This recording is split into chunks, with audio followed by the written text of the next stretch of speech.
మీ teacher లేదా ఎవరు లేరా కారా రాజకీయ నాయకులు ప్రజాసేవకులు గారా ప్రజాప్రతినిధులు కూడా కావాలి. మీరు చదువుకున్న వాళ్ళందరూ స్వార్థంతో ఉద్యోగాలే చూసుకుంటే రాజకీయాలు అందరినీ శాసిస్తాయి, మన జీవితాలు మారుస్తాయి. ఇప్పుడు నేను తల్లికి వందనం ఇచ్చాం, మినిస్టర్ గారు ఉన్నారు, ఆయన కూడా చదువుకున్నాడు, బాగా మంత్రి అయ్యాడు. ఇప్పుడు తల్లికి వందనం ఇచ్చాడా? ఇది ఒక ప్రభుత్వ విధానమేనా కాదా? ఎట్లొచ్చింది? ఆయన ఆలోచనలో నుంచి వచ్చింది, అవునా కాదా? ఇప్పుడు మీకు టెక్నాలజీ పెట్టాడా? మీ ఇంటికి నేరుగా మీరు స్కూల్కి రాకపోతే ఇంటికి మెసేజ్ వెళ్ళిపోతుంది.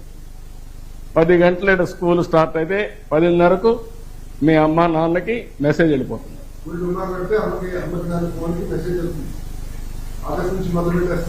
ఇప్పుడు దుమ్మా కొడతారు, ఇప్పుడు దుమ్మా కొట్టడానికి వీలు లేదు, అవునా కాదా?